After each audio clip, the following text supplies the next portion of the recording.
Hi everyone, Sean here from Attack Panic. It is very important to spend some time discussing the relationship between the conscious and subconscious mind in the context to your anxiety condition.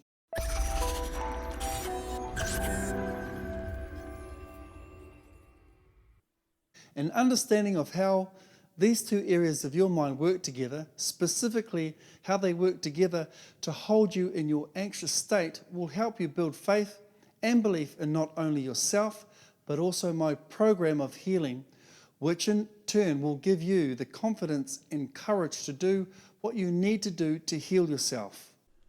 Knowledge of the interaction of your conscious and subconscious minds will enable you to transform your whole life.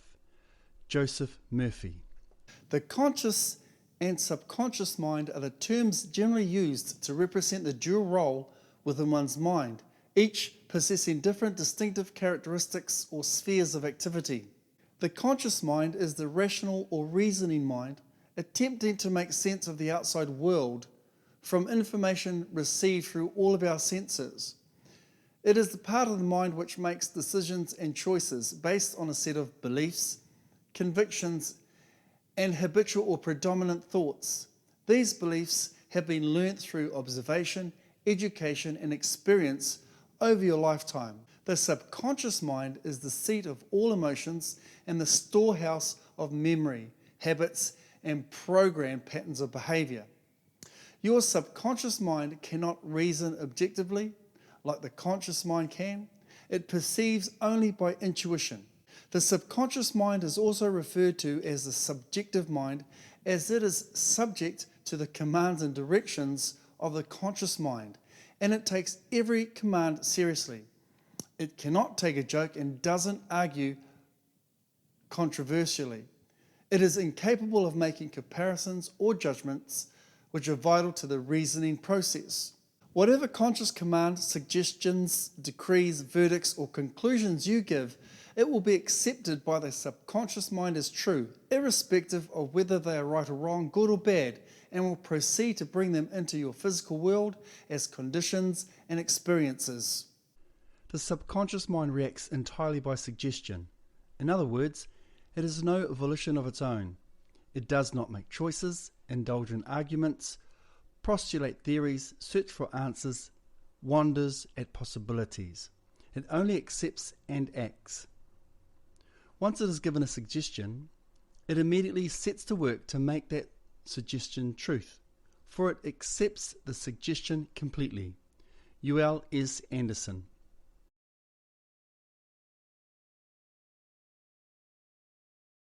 Conscious commands are conveyed through what you predominantly or habitually think about, backed up by beliefs, strong convictions or faith, or whatever else you choose to claim and feel as true.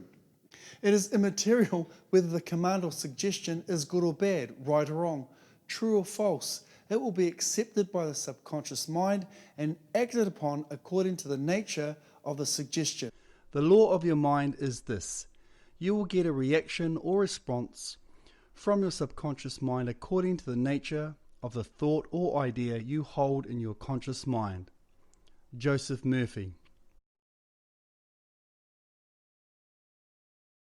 The subconscious mind then faithfully proceeds to manifest into your physical world those situations, events, and experiences that align to your commands or suggestions, which you hold to be true. In other words, the subconscious mind is responsible for the creation of all things in your physical world, based on your conscious commands or suggestions.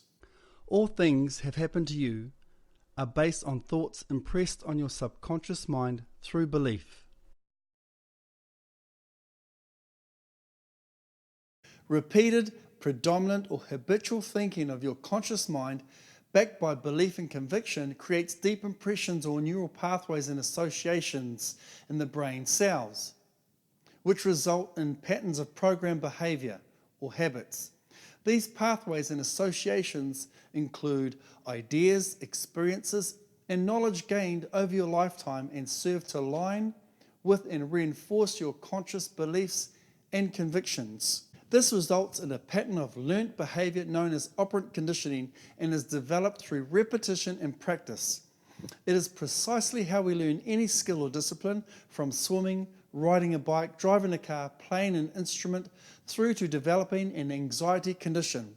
In the case of an anxiety sufferer, this learnt behaviour is called fear conditioning. Think of your subconscious mind as a record player. Your learnt habitual behaviour can be likened to a scratched record, and the grooves in the record are the neural pathways and associations etched into the subconscious mind. The needle of the record player runs along the grooves, playing whatever has been recorded, in this case patterns of behaviour. And because the record is scratched, the needle keeps skipping back to the same spot over and over again, playing the same old tune.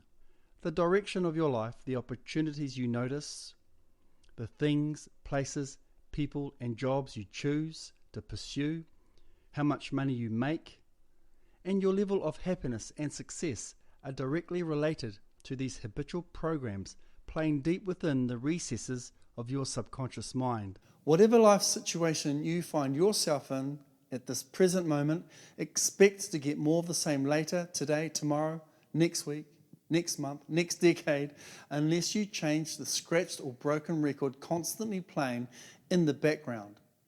I will give you the tools to do this in Building Blocks 4. Your subconscious mind does not engage in proving whether your thoughts are good or bad, true or false, but it responds according to the nature of your thoughts or suggestions. For example, if you consciously assume something as true, even though it may be false, your subconscious mind will accept it as true and proceed to bring about results, which must necessarily follow because you consciously assumed it to be true. Joseph Murphy. Let's have a look at a typical panic attack or anxiety-related phobia like social phobia or agoraphobia. Note that this analogy applies to all conditions, not just social phobia and agoraphobia.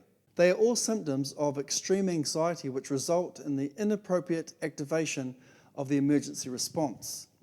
They are nothing more than a bad habit, a learnt pattern of behaviour. The subconscious mind has been programmed to activate the emergency or panic response when triggered by an event or situation that poses absolutely no danger at all, like talking to a group of people or standing in a queue. It matters not that the response is irrational and inappropriate. The subconscious mind is just doing what it has been programmed to do. Remember, it can't take a joke and doesn't reason for itself. It takes its commands from the conscious mind.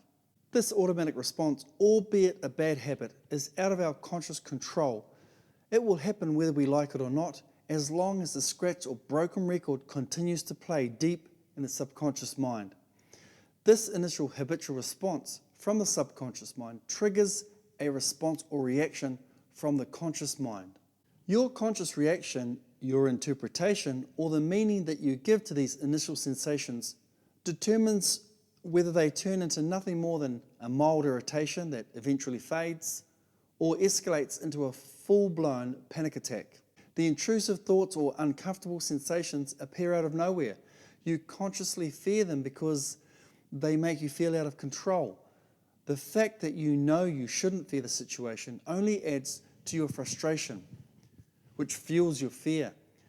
The more you resist and try and turn the sensations off, the more anxious and scared you become. These conscious, fearful thoughts create more anxiety, releasing more adrenaline and more horrible and uncomfortable sensations. You have just consciously sent a message to your subconscious mind that you are in danger and in need of protection. So it does its job perfectly and activates the fight or flight response experienced as a panic attack to protect you from, well, nothing. At the conscious reasoning level, you know it is ridiculous to fear standing in a queue. However, the problem is not the queue. It is your fearful reaction to the uncomfortable and horrible sensations and the associated what-if thoughts of them spiraling out of control and causing you harm or some other negative consequence, like being embarrassed or judged. The subconscious mind has no idea that there is no real fear, and it cannot draw such conclusions, It is led around by the conscious mind and its fearful commands. The result is the activation of the emergency fight or flight response, or panic attack in totally inappropriate situations. The fear was real for you and it showed up in your physical world. That's the power of the subconscious mind.